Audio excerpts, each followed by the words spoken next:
പൊതുമരാമത്ത് മന്ത്രിയെ കാണാൻ സാധിക്കുന്നില്ല, മുഖ്യമന്ത്രിയെ കാണാൻ സാധിക്കുന്നില്ല. മുഖ്യമന്ത്രി ഈ വടിവാളിനും കടാരയുടെയും നടുവിലൂടെ സഞ്ചരിച്ച ആളാണെന്നാണ് പറയുന്നത്. ഈ പാവങ്ങളുടെ കയ്യിൽ കടാരയും വടിവാളും ഒന്നുമില്ല. ഇവരെ കാണുമ്പോൾ എന്തിനാണ് ഒളിച്ചിരിക്കുന്നത്? ഇവരുടെ കൈ ഈ പാവപ്പെട്ടവർ വരുമ്പോൾ നിങ്ങൾ എന്തിനാണ് പേടിക്കുന്നത്? അവരുടെ കടാരയൊന്നും ഇല്ലെന്നേ, വടിവാളും കടാരമായിട്ടല്ല അവർ വരുന്നത്. അപ്പോൾ ആ പാവങ്ങളെ കാണുമ്പോൾ നിങ്ങൾ പേടിക്കുന്നത് എന്തിന്? സ്ഥലം ഏറ്റെടുപ്പ് എല്ലാം നടത്തി കഴിഞ്ഞാൽ ഇപ്പോൾ അവർക്ക് ഇപ്പോൾ നിങ്ങൾ എത്ര രൂപ കൂടുതൽ കൊടുത്താലും അതിനേക്കാൾ 5 ഇരട്ടിയും 10 ഇരട്ടിയൊക്കെ ആ സ്ഥലങ്ങൾക്ക് വില വർദ്ധിക്കത്തേ ഉള്ളൂ. പിന്നീട് ഇപ്പോൾ നിങ്ങൾ അവർക്ക് കൊടുക്കാൻ പോണത് എന്തുവാണ്? ഇപ്പോഴത്തെ ഫെയർ വാല്യൂ അനുസരിച്ചുള്ള പൈസയാണ് അവർക്ക് കൊടുക്കാൻ പോകുന്നത്. സ്വന്തം അസ്തിത്വം വിട്ടു തന്ന് ഒരു നാടിൻ്റെ വികസനത്തിന് വേണ്ടി, ഒരു രാജ്യത്തിൻ്റെ ഡെവലപ്പിങ്ങിന് വേണ്ടി വിട്ടു തന്നവരാണ്. ഉമ്മൻചാണ്ടിയുടെ ഭരണകാലഘട്ടത്തിൽ ഇവിടെ റോഡ് വികസനവുമായിട്ട് ബന്ധപ്പെട്ട് സ്ഥലം ഏറ്റെടുപ്പ് നടത്തിയിട്ടുള്ളതാണ്. അപ്പോൾ നിങ്ങൾ ആ മാതൃക പിന്തുടർന്നാൽ മതി തന്നെ. നിങ്ങൾ പുതിയ പുതിയ നിയമങ്ങൾ കുത്തിക്കയറ്റിയ പാവങ്ങളെ എന്തിനു ചതിക്കുന്നത്?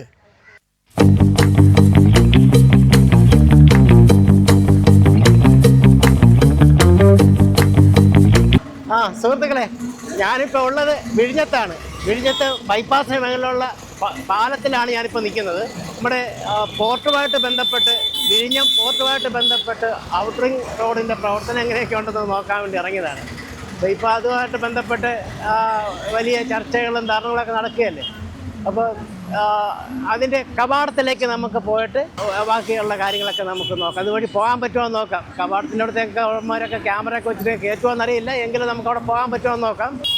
അപ്പോൾ എൻ്റെ വീഡിയോ ആദ്യമായിട്ട് കാണുന്നവർ ഒന്ന് സബ്സ്ക്രൈബ് ചെയ്യുക, ലൈക്ക് അടിക്കുക, നിങ്ങളുടെ അഭിപ്രായങ്ങൾ താഴെ കമൻ്റായിട്ട് രേഖപ്പെടുത്തുക. അപ്പോൾ ഈ പാലത്തിൽ നിന്നുള്ള ബൈപ്പാസിൻ്റെ ദൃശ്യങ്ങളാണ് ഈ കാണുന്നത്. ഓപ്പോസിറ്റ് സൂര്യനാണ്, അതുകൊണ്ട് എങ്ങനെയാണെന്ന് പറയാൻ പറ്റില്ല. നമുക്ക് എതിർവശത്തുള്ള ഇവിടെ ഒന്ന് പോയി കാണാം. വാഹനങ്ങളൊക്കെ വന്നുകൊണ്ടിരിക്കുകയാണ്. രാവിലെ നല്ല തിരക്കാണ് വാഹനത്തിന്. ഇവിടെ നല്ല മനോഹരമായിട്ട് കാണാൻ പറ്റുന്നുണ്ട്. ഇവിടെ അടുത്തൊരു ക്ഷേത്രത്തിൽ പരസ്യം, ക്ഷേത്ര ഉത്സവമായിട്ട് ബന്ധപ്പെട്ട് നല്ല പരസ്യം നടക്കുന്നത്. മുന്നിൽ കാണുന്നത് ഹോട്ടലാണ്, ഒരു 5 സ്റ്റാർ ഹോട്ടലാണ് കാണുന്നത്.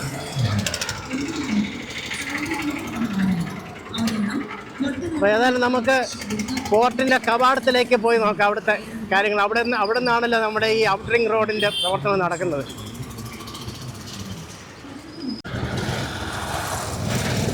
വിഴിഞ്ഞം അദാനി പോർട്ടിൻ്റെ അടുത്താണ് നിൽക്കുന്നത് എന്നിട്ടുള്ളത്. നമുക്ക് പോകാൻ പറ്റുമോ ഇല്ലെന്നറിയില്ല. നമുക്കൊന്ന് പോയി നോക്കാം. ഒരു വണ്ടി ഇരിക്കുക, റൊട്ടങ്ങളൊക്കെ നടക്കുകയാണ്. ഇല്ലെന്നറിയത്തില്ല.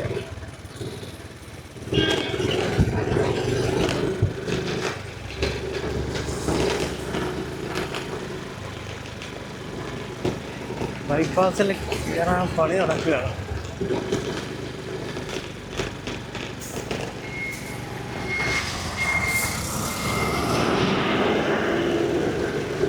ആ 20 കിലോമീറ്റർ.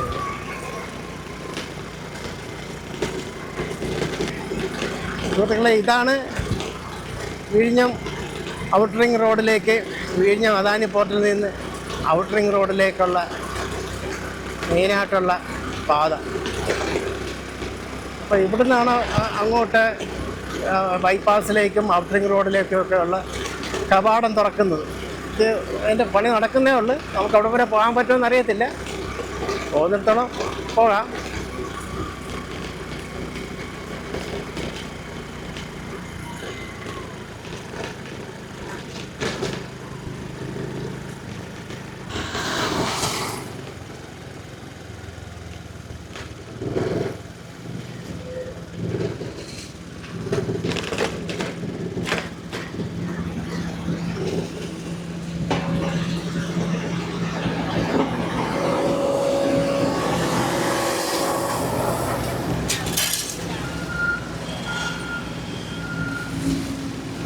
സെക്യൂരിറ്റിയൊക്കെ നിൽക്കുന്ന കുറച്ച് ദൂരം പോകാൻ പറ്റി.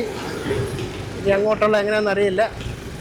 ഇവിടെ പണികളൊക്കെ നടക്കുന്നേ ഉള്ളൂ. തകൃതിയിൽ പണികൾ നടക്കുന്നുണ്ട്. നമ്മൾ ഒരു കടമ്പ കഴിഞ്ഞു. സാധാരണ ഇവിടെ ഇതൊന്നും അനുവദിക്കാത്തതാണ്. എന്തോ ഭാഗ്യം രാവിലെ ആയതുകൊണ്ടാണെന്ന് തോന്നുന്നത്.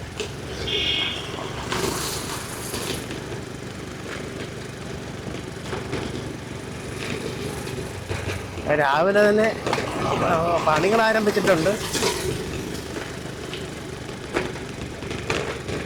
ഇത് ബൈപ്പാസിലേക്ക് കണക്ട് ചെയ്ത് കഴിഞ്ഞാൽ പിന്നെ റോഡ് മാർഗമുള്ള കണ്ടെയ്നർ ട്രാൻസ്പോർട്ടേഷൻ നടക്കും.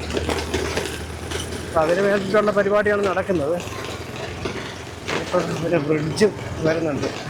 ഇതിൻ്റെ അവിടുന്ന് താഴോട്ട് കയറി പോകാമെന്നാണ് പറയുന്നത്. ഇവിടുന്ന് താഴോട്ട് കയറി പോകാമെന്നാണ് പറയുന്നത്. ഇതാണ് പാലം. പാലത്തിൻ്റെ അടുത്ത് പാലത്തിന് താഴെ ഒരു കുളമായിട്ട് കിടക്കുന്നു.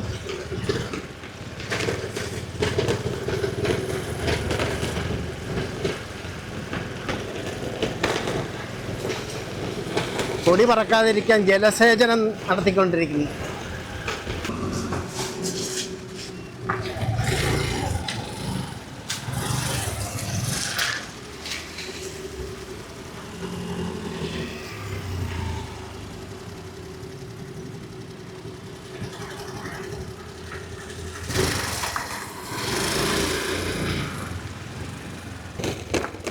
ഇതാണ് വിഴിഞ്ഞം അദാനി പോർട്ടിൻ്റെ ഇപ്പോൾ നടക്കുന്ന ബൈപ്പാസിലേക്ക് കണക്ട് ചെയ്യാൻ വേണ്ടിയിട്ടുള്ള റോഡിൻ്റെ പ്രവർത്തനമാണ് നടക്കുന്നത്. അതായത് ആ പോർട്ടും ബൈപ്പാസുമായിട്ട് കണക്ട് ചെയ്യാനുള്ള നിർമ്മാണ പ്രവർത്തനമാണ് ഇപ്പോൾ നടക്കുന്നത്. ഇതെനിക്ക് തോന്നുന്നു ഒരു 6 മാസത്തിനുള്ളിൽ ഇത് പൂർത്തിയാകുമെന്ന് തോന്നുന്നു. ഒരു ബ്രിഡ്ജ് ഇതിൻ്റെ ഫ്രണ്ടിലുണ്ട്, അതിൻ്റെ പണി പൂർത്തിയായിട്ടുണ്ട്. അപ്പോൾ ഇനി അങ്ങോട്ട് എന്ന് വെച്ച് കഴിഞ്ഞാൽ ബൈപ്പാസിലേക്ക് ഇത് കണക്ട് ചെയ്യുക എന്നുള്ളതാണ്. അതുകൊണ്ട് കൂടി വന്നു കഴിഞ്ഞാൽ ഒരു 6 മാസം അത് ഇത്രയും വേണ്ട, അതിനുള്ളിൽ തന്നെ ഇത് സാധ്യമാവുന്നുള്ളതാണ്. 2024 ഒക്ടോബർ 29-ാം തീയതി വലിയൊരു ജനകീയ സമരം, ജനകീയ പ്രതിഷേധം നടന്നു. കക്ഷി രാഷ്ട്രീയ ഭേദമന്യേ എല്ലാവരും ചേർന്ന് ഒരു 6500 കുടുംബങ്ങളുണ്ട് ഇതുമായിട്ട് ബന്ധപ്പെട്ട് സ്ഥലം എടുത്തവർ. അപ്പോൾ അവരുടെ ആധാരമൊക്കെ വാങ്ങിച്ച് വെച്ചിട്ട് 1.5 വർഷമായിട്ട് അവർക്ക് പൈസയൊന്നും കൊടുക്കാതെ അങ്ങനെ വിട്ടിരിക്കുന്നതിൻ്റെ അതിൻ്റെ പ്രതിഷേധമായിട്ട് ചാക്കയിലുള്ള ഹൈവേ റീജിയണൽ ഓഫീസിൻ്റെ മുന്നിൽ അവർ പ്രതിഷേധ പ്രകടനമൊക്കെ നടത്തിയൊക്കെ ഉണ്ടായി. അപ്പോൾ യഥാർത്ഥത്തിൽ എന്തിനു വേണ്ടിയിട്ടാണ് ഈ ഔട്ടറിംഗ് റോഡ്? ഇപ്പോൾ ഔട്ടറിംഗ് റോഡ് ഇല്ലെങ്കിലും ഇവിടുത്തെ ട്രാൻസ്പോർട്ടേഷൻ ഷിപ്പിംഗ് എല്ലാം നടക്കും, കണ്ടെയ്നർ ഷിപ്പിംഗ് എല്ലാം നടക്കും. അത് മെയിനായിട്ട് നടക്കുന്നതെന്ന് പറഞ്ഞു കഴിഞ്ഞാൽ ട്രെയിൻ മാർഗമാണ്. അത് ഇതേവരെ ആയിട്ടില്ല. പിന്നെ രണ്ടാമത്തെ റോഡ് മാർഗം, അത് ഈ ഒരു 6 മാസത്തിനുള്ളിൽ ഈ റോഡ് മെയിൻ കവാടത്തിൽ നിന്ന് നേരിട്ട് ബൈപ്പാസിലേക്ക് കണക്ട് ചെയ്യുന്ന റോഡ് ഒരു 6 മാസത്തിനുള്ളിൽ പൂർത്തിയാകും. അപ്പം കണ്ടെയ്നർ ഷിപ്പിംഗ് ഈ മാർഗത്തിലൂടെ നടക്കും.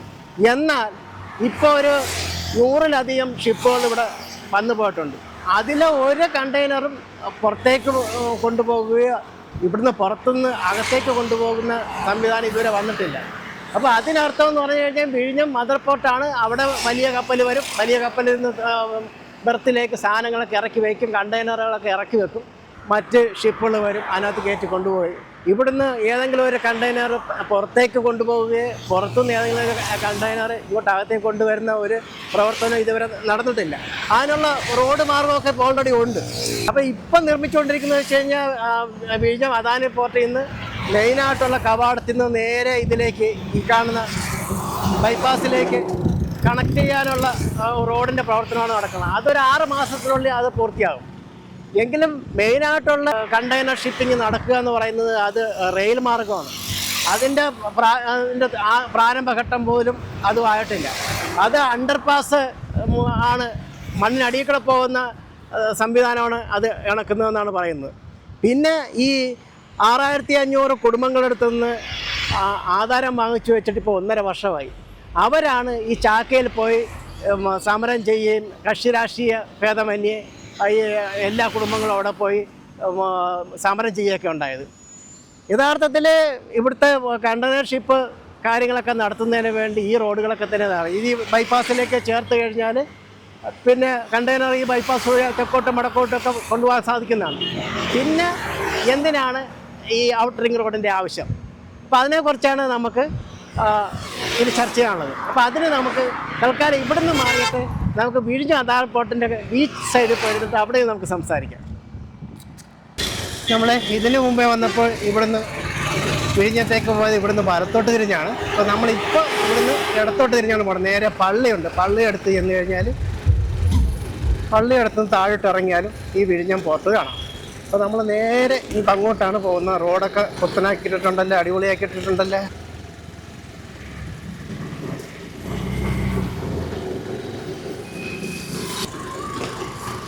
പള്ളിയുടെ LP സ്കൂളും ഹയർ സെക്കൻഡറി സ്കൂളും ഒക്കെ ഉണ്ട്. ഇടത് സൈഡ് ഹയർ സെക്കൻഡറി സ്കൂളും വലത് സൈഡ് LP സ്കൂളും. പിന്നെ പള്ളികൾക്ക് പിന്നെ സ്കൂളുകളൊക്കെ എപ്പോഴും ഉണ്ടാവും പള്ളിയോട് ചേർന്ന്. നമ്മളിങ്ങനെ താഴോട്ട് പോവുകയാണ്.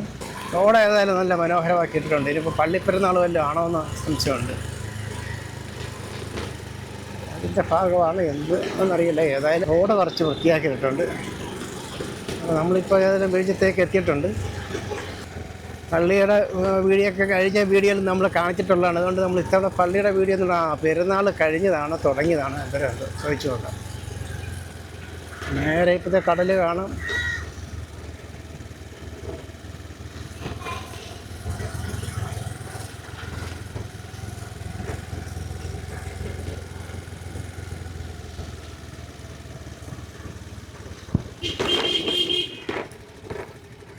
പെരുന്നാൾ കഴിഞ്ഞ അതാ തുടങ്ങിയ പെരുന്നാൾ തുടങ്ങുന്നത് എന്നാണ്? ഈ ഞായറാഴ്ച കല്യാണമാണ്, പെരുന്നാളല്ലേ? കഴിഞ്ഞ അതാ ഞാൻ ചോദിച്ചാൽ പെരുന്നാൾ കഴിഞ്ഞ.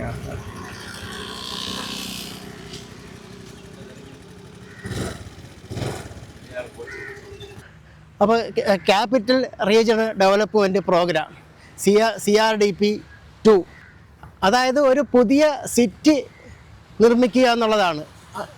ഈ വിഴിഞ്ഞം പോർട്ടുമായിട്ട് ബന്ധപ്പെട്ട് പുതിയൊരു സിറ്റി നിർമ്മിക്കുക എന്നുള്ളതാണ് ഉദ്ദേശിക്കുന്നത്. അപ്പം യഥാർത്ഥത്തിൽ അദാനി പോർട്ടുമായിട്ട് ബന്ധപ്പെട്ട് കണ്ടെയ്നർ കൊണ്ടുപോകുന്നതിനോ കണ്ടെയ്നർ കൊണ്ടുവരുന്നതിനോ ഒന്നും ഇതുമായിട്ട് യാതൊരുവിധ ബന്ധവുമില്ല. അപ്പോൾ അനുബന്ധ വ്യവസായങ്ങൾ വികസിക്കുന്നതിന് വേണ്ടി ഒരു സിറ്റി ഉണ്ടാക്കുന്നതിന് വേണ്ടി ഉള്ള ഒരു സംവിധാനമാണ് ഈ ഔട്ടർ റിംഗ് റോഡെന്ന് പറയുന്നത്. അപ്പോൾ അത് ഇപ്പോൾ 6500 കുടുംബങ്ങളാണ് ഇതിൻ്റെ പരിധിയിൽ വരുന്നത്. 24 വില്ലേജുകളിലുള്ള 6500 കുടുംബങ്ങളാണ് ഇതിൻ്റെ പരിധിയിൽ വരുന്നത്. അവരിൽ നിന്ന് ആധാരങ്ങൾ കൈപ്പറ്റുകയും 15 ദിവസത്തിനുള്ളിൽ മാറിപ്പോകണമെന്നൊക്കെ പറഞ്ഞിട്ടാണ് ആധാരങ്ങൾ കൈപ്പറ്റിയതിന് ശേഷം യാതൊരുവിധ അനക്കവും ഇല്ല.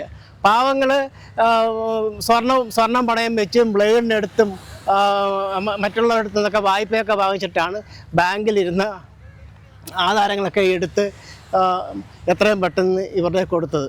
അപ്പോൾ 2022 ഇതിൻ്റെ വിജ്ഞാപനമൊക്കെ ഇറങ്ങുന്നത്.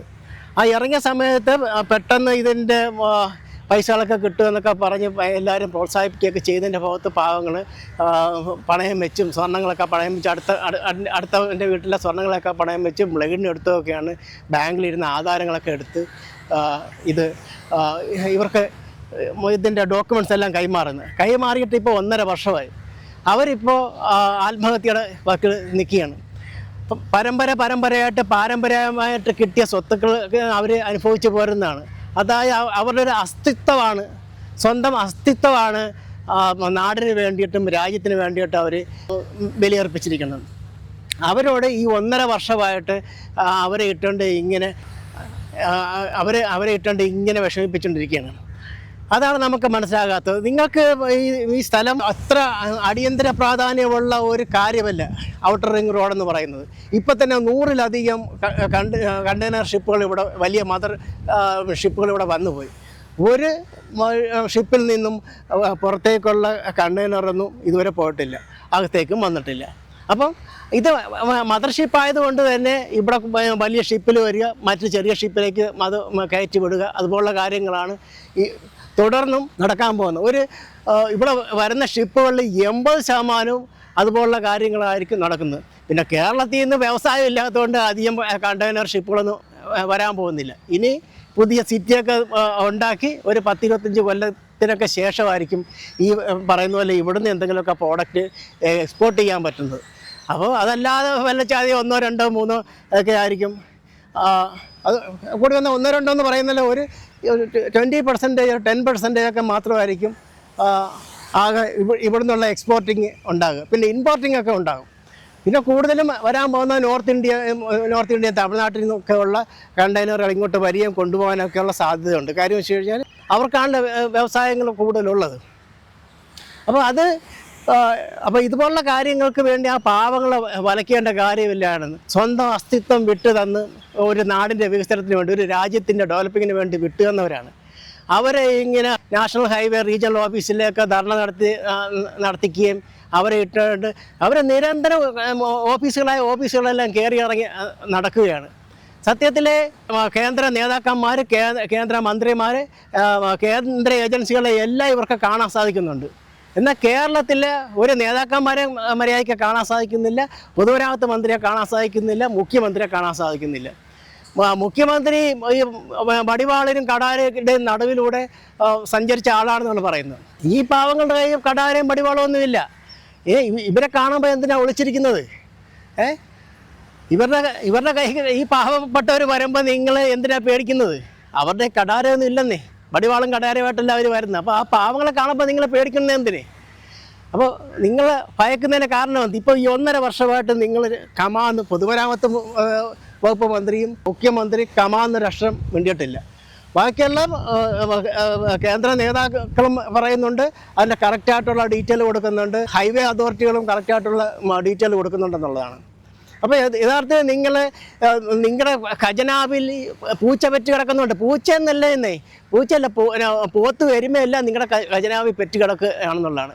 നിങ്ങളെ കൊണ്ട് 300 ഹെക്ടറാണ് സ്ഥലം എടുക്കേണ്ടത്, അല്ല 100 ഹെക്ടർ സ്ഥലം എടുക്കാൻ പോലും നിങ്ങളെ കൊണ്ട് കഴിവില്ലെന്നുള്ളതാണ്.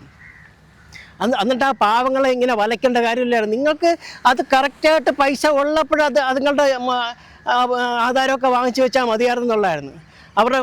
നിങ്ങൾക്ക് സാമ്പത്തികം ഉണ്ടെങ്കിൽ മാത്രം അവരുടെ ഡോക്യുമെൻറ്റ്സ് വാങ്ങിച്ച് വെച്ചാൽ മതിയായിരുന്നു എന്നുള്ളതാണ്. ഇപ്പം നിങ്ങളെന്താ ചെയ്തുകൊണ്ടിരിക്കുന്നത്? ഇപ്പം കേന്ദ്രത്തിൽ നിന്ന് അവർ കറക്റ്റായിട്ടുള്ള ബില്ലിംഗ് ആണെന്നാണ് അറിയാൻ സാധിക്കുന്നത്. 50-50, കേരളം പകുതി കേന്ദ്രം പകുതി. അപ്പോൾ അതിൽ കേരളത്തിൻ്റെ വിഹിതം കൊടുക്കാൻ നിങ്ങളുടെ ഇല്ല. അതിനകത്ത് നിങ്ങൾ ബാർഗെയിൻ ചെയ്ത് അത് 50-50 എന്നുള്ള 40-60 ആക്കി, പിന്നെ 30 രൂപ, അങ്ങനെ ബാലൻസിങ് ഒക്കെ ചെയ്തുകൊണ്ടാണ് നിങ്ങളിരിക്കുന്നത്. എന്നിട്ട് പോലും നിങ്ങൾക്ക് ആ ബാലൻസ് അവർ പറഞ്ഞതെല്ലാം സംബന്ധിച്ചിട്ട് പോലും അതനുസരിച്ചുള്ള പൈസ കൊടുക്കാൻ സാധിക്കുന്നില്ല എന്നുള്ളതാണ്. അപ്പം ഖജനാവിൽ പൂച്ച പെറ്റ് കിടക്കുകയാണ്, പോത്ത് പെറ്റ് കിടക്കുകയാണ്, എരുമ പെറ്റ് കിടക്കണേ, പന്നിയും പെറ്റ് കിടക്കണം, എല്ലാം പെറ്റ് കിടക്കുകയാണ് നിങ്ങളുടെ ഖജനാവിൽ. ദീർഘവീക്ഷണമോ ഇച്ഛാശക്തിയോ ഇല്ലാത്ത കൊണ്ടുള്ള ഒറ്റ കാരണമാണ്. 9 കൊല്ലമായി. 2015 ഉമ്മൻചാണ്ടി MOU ഒപ്പിടുന്നത് 2015 ഇപ്പോൾ 2025 പിണറായി വിജയൻ കയറിയിട്ട് 9 വർഷമാകുന്നു. ഈ 9 വർഷത്തിനുള്ളിൽ ഈ സ്ഥലമെടുപ്പിന് വേണ്ടിയിട്ട് എന്തെങ്കിലും ദീർഘവീക്ഷണത്തോടെ ചെയ്തിട്ടില്ല. അതിൻ്റെ ഭവിഷ്യത്തിലാണ് കാണുന്നത്.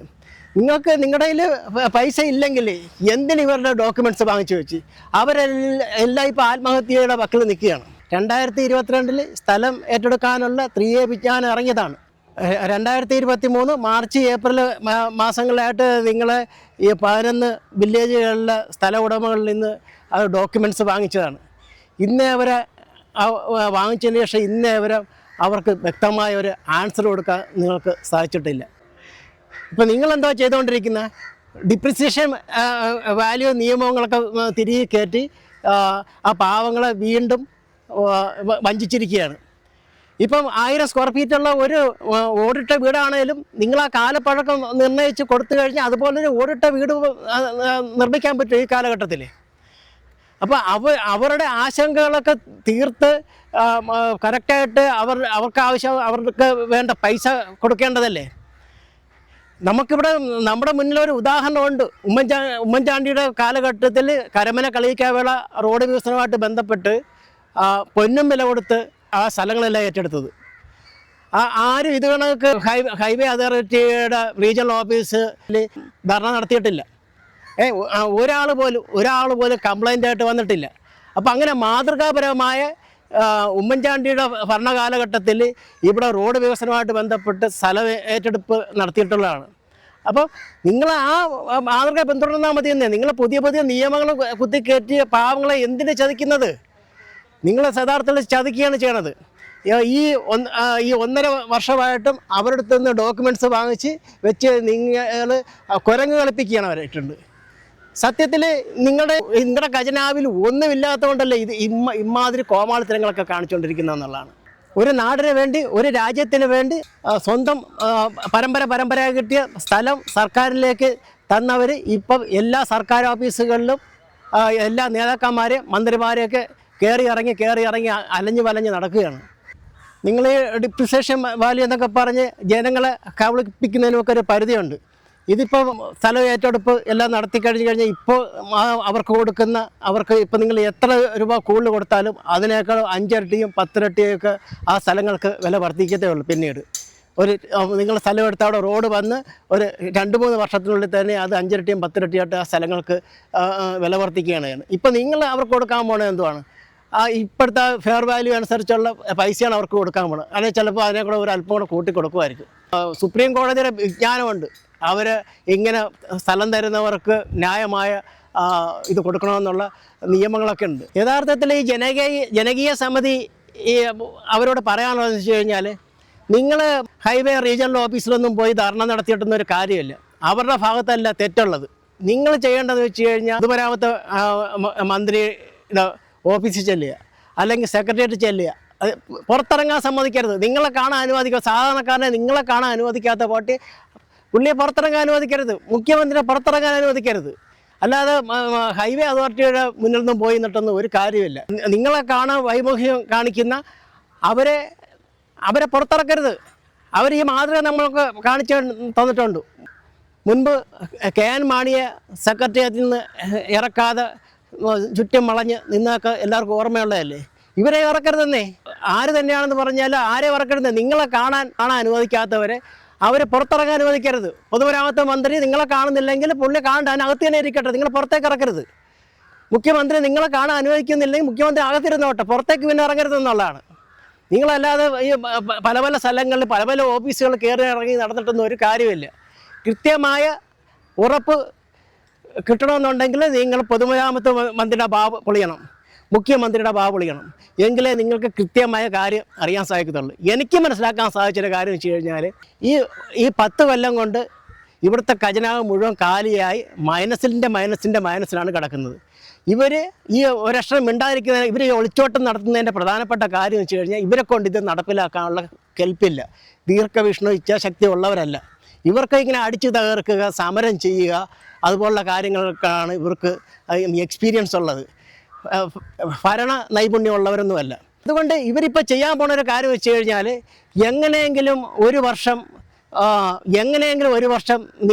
നിങ്ങളിൽ നിന്ന് ഒളിച്ച് നടന്നിട്ട് എങ്ങനെയെങ്കിലും ഒരു വർഷം തള്ളി നിൽക്കുക. അടുത്ത UDF സർക്കാർ വരുമ്പോൾ അവരുടെ തലയിൽ വെച്ച് കെട്ടുക. അത് മാത്രമാണ് ഇവർക്ക് ചെയ്യാൻ പറ്റുന്ന കാര്യം. അതിന് വേണ്ടിയിട്ടുള്ള ഒളിച്ചോട്ടമാണ് നടക്കുന്നത്. നിങ്ങളെ യഥാർത്ഥത്തിൽ ചതിച്ചതാണ്. ഒന്നെങ്കിൽ നിങ്ങൾ ചെയ്യേണ്ടത് വെച്ച് കഴിഞ്ഞാൽ കൊടുത്ത ഡോക്യുമെൻറ്റ്സ് തിരിച്ച് വാങ്ങിച്ച് ഏതെങ്കിലും ബാങ്കിൽ വെച്ച് ബാക്കിയുള്ള കടം കിട്ടുക എന്നുള്ളതാണ്. അതല്ലാതെ നിങ്ങളെ ഇവരെ കാണാൻ സാധിക്കത്തില്ല. ഇനിയിപ്പോൾ ഞാൻ മനസ്സിലാക്കുന്നതെന്ന് പറയുന്നത്, ഈ അടുത്ത സമയത്ത് തന്നെ നിങ്ങൾ ഈ ഓഫീസുകളിലൊക്കെ പോകുന്നുണ്ടെന്നാണ് മനസ്സിലാക്കുന്നത്. അപ്പോൾ അങ്ങനെ ഓഫീസുകൾ പോയിട്ട് കാര്യമില്ല. മുഖ്യമന്ത്രി, പൊതുമരാമത്ത് മന്ത്രി, ഇവരെ രണ്ടുപേരെയും കണ്ടിട്ട് അവരിൽ നിന്നാണ് നിങ്ങൾ ഉറപ്പ് വാങ്ങിക്കേണ്ടത്. ഉറപ്പ് കിട്ടുന്നില്ലെങ്കിൽ നിങ്ങൾ ഡോക്യുമെൻറ്റ്സ് തിരിച്ചു തരാൻ പറയുക. ഇപ്പോൾ പ്രസിഡൻറ്റിൻ്റെ ഇതിലാണ് ഇപ്പോൾ ഇതെല്ലാം പോയിരിക്കുന്നത്. നിങ്ങൾക്ക് എന്തെങ്കിലും ചെയ്യാൻ പറ്റുമോ? അപ്പോൾ നിങ്ങളുടെ അടുത്തുനിന്ന് കേരള ഗവൺമെൻറ് വാങ്ങിച്ചിട്ടാണ് കേന്ദ്ര ഗവൺമെൻറ്റിന് കൊടുക്കുന്നത്. അല്ല കേന്ദ്ര ഗവൺമെൻറ് നേരിട്ട് വന്ന് എടുക്കാൻ പറ്റുമോ? ഇല്ലേ? കേരള ഗവൺമെൻറ് ഉത്തരവാദിത്തമാണ്. അപ്പോൾ അവർ വാങ്ങി കൊടുത്തതാണ്. അപ്പോൾ അവരെ കൊണ്ട് ഏതായാലും ഈ ഒരു വർഷം കൊണ്ട് നിങ്ങൾക്ക് ഈ പൈസ തരാനുള്ള യാതൊരു ഇതും ഉള്ളതായിട്ട് എനിക്ക് തോന്നുന്നില്ല. ഇപ്പോൾ ഇത് അടുത്ത UDF സർക്കാരിൻ്റെ തലമണ്ടൽ കെട്ടിവെക്കാൻ വേണ്ടിയാണ് ഇവർ ഈ ഒളിച്ചോട്ടം നടത്തുന്നത്. അതുകൊണ്ട് നിങ്ങൾ എത്രയും പെട്ടെന്ന് മുഖ്യമന്ത്രിയും പൊതുമരാമത്ത് മന്ത്രിയും കണ്ട് കറക്റ്റായിട്ടുള്ള തീരുമാനം അറിയാമെന്നുള്ള. അല്ല ഹൈവേ അതോറിറ്റിയുടെ ഓഫീസുകളിലൊന്നും പോയിട്ടൊന്നും യാതൊരു പ്രയോജനവുമില്ല. അവരുടെ ഭാഗത്തുനിന്നല്ല. ഇപ്പം നിങ്ങൾ കേരള സർക്കാരിൻ്റെ ഭാഗത്തുനിന്ന് ക്ലിയറൻസ് വാങ്ങിക്കുക. അത് കഴിഞ്ഞിട്ട് പോയാൽ ഹൈവേ അതോറിറ്റിയുടെ മുന്നിൽ പോയി ഖരാബ് ചെയ്യുക, ധാരണ നടത്തി എന്തെങ്കിലുമൊക്കെ ചെയ്ത് കഴിഞ്ഞാൽ അതുകൊണ്ട് ഫലമുണ്ടാകും. അടിസ്ഥാന വർഗത്തിൻ്റെ പാർട്ടിയും അടിസ്ഥാന വർഗത്തിൻ്റെ സർക്കാരുമാണ് ഇപ്പോൾ ഉള്ളത്. എന്നിട്ടാണ് ഈ പാവങ്ങളെ ഇട്ട് വലയ്ക്കുന്നത്. മുള്ളിത്തെറിച്ചാൽ അതിന് സമരം ചെയ്യുന്ന പാർട്ടിയാണ്. എന്നിട്ട് എന്തുകൊണ്ടാണ് ഈ ഒരു പ്രശ്നത്തിൽ, ഈ സാധാരണക്കാരൻ്റെ പ്രശ്നത്തിൽ ഈ പാർട്ടിയൊന്നും സമരം ചെയ്യാത്തത്? ഇതുകൊണ്ടൊക്കെ ഒരുപാട് പ്രശ്നങ്ങൾ ഉണ്ടായിട്ടുണ്ടല്ലോ. അതിനൊന്നും ഇതുവരെ സമരം ചെയ്തിട്ടില്ല. നിങ്ങൾ പാർട്ടിക്കാർ ഏറ്റെടുത്ത് സമരം ചെയ്യുന്നേ. ഇപ്പോൾ കേന്ദ്രത്തിൻ്റെ കുഴപ്പമാണെങ്കിൽ നിങ്ങൾ പാർട്ടിക്കാർ ഏറ്റെടുത്ത് എന്ത് സമരം ചെയ്യാത്തത് ഈ ഒരു പ്രശ്നത്തിൽ? അതിൽ നിന്ന് തന്നെ നമുക്ക് മനസ്സിലാകുന്നതാണ് ഇതിനകത്ത് വ്യക്തമായ കള്ളത്തരം എന്താണെന്നുള്ളത്. ആരാണ് ഈ ഒളിച്ചോടുന്നതെന്നുള്ള മനസ്സിലാക്കാവുന്ന കാര്യമാണ്. നിസ്സാര കാര്യത്തിൽ മുള്ളിത്തെറിച്ച ഉടനെ ജാഥയും പ്രക്ഷോഭവും പ്രകടനമായിട്ട് ഇറങ്ങുന്ന പാർട്ടിയാണ് അടിസ്ഥാന വർഗത്തിൻ്റെ പാർട്ടിയാണ് CPM എന്ന് പറയുന്നത്. ആ പാർട്ടി ഇത്ര സാധാരണക്കാരൻ്റെ ഒരു പ്രശ്നത്തിന് ഇത്ര അലംഭാവമാണെങ്കിൽ നിങ്ങളുടെ പാർട്ടി എവിടെ തന്നെ? നിങ്ങളുടെ പാർട്ടിയല്ലേ സമരം ചെയ്യേണ്ടത്? അടിസ്ഥാന വർഗത്തിൻ്റെ സാധാരണക്കാരൻ്റെ ഒരു പ്രശ്നമല്ലേ? എവിടെ പാർട്ടിക്കാരൊക്കെ എവിടെ? സമരം ചെയ്യാനൊന്നും ഒരുത്തനെ കാണുന്നില്ലല്ലേ.